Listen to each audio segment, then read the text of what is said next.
It started like any other Tuesday. I was drowning in deadlines, coffee my only companion, when my phone buzzed. It was a voicemail from Dad. I almost didn't listen to it. I figured it was just another one of his check-ins. Another "hope you're eating well," or a story about the neighbor's cat. I swiped it away, thinking, I'll call him back tonight. That was my first mistake. Tonight never came for him. The call I got later that evening wasn't from Dad. It was from the hospital.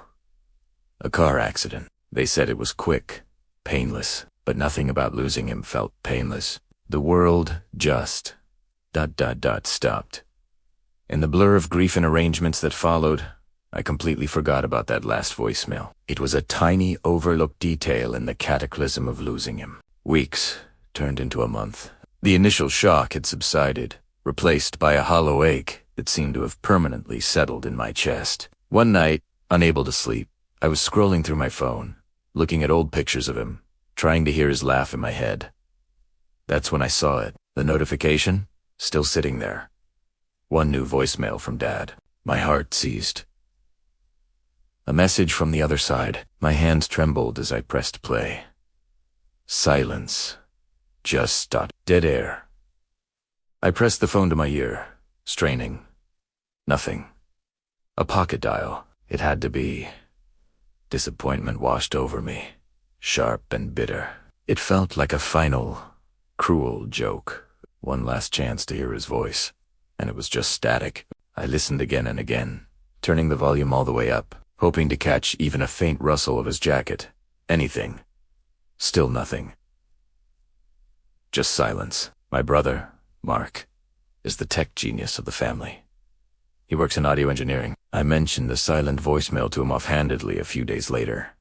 Maury has a sad, strange footnote to Dad's last day. I expected him to just nod sympathetically. Instead, his eyes lit up with a technical curiosity I knew so well.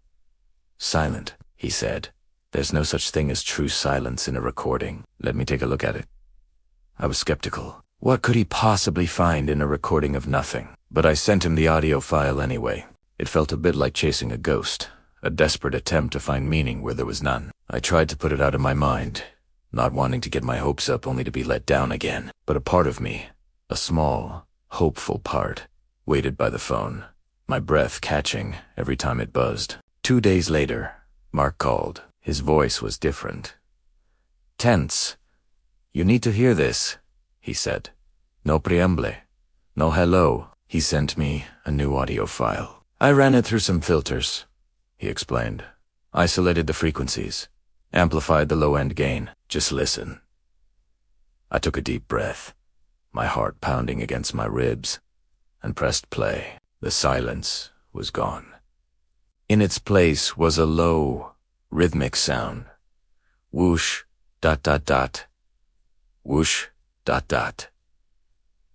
It was faint, but unmistakable. It was the sound of breathing. My dad's breathing. Tears streamed down my face. It was him.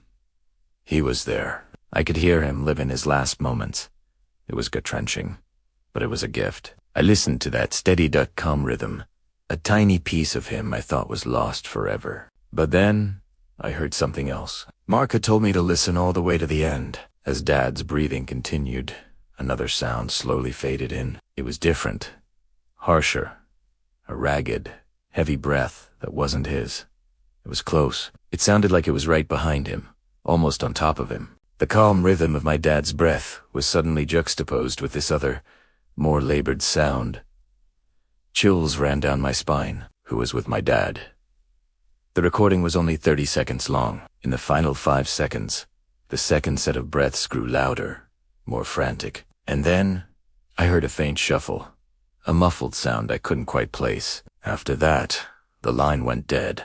The recording just cut off. My dad's breathing, the other person's breathing it, all just stopped.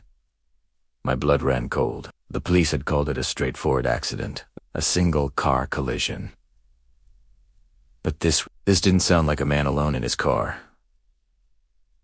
Mark and I went back to the police. We played them the amplified recording. At first, they were dismissive, just like I had been, a pocket dial background noise. But when they heard the second set of breaths, their demeanor changed. They took the recording, promised to look into it.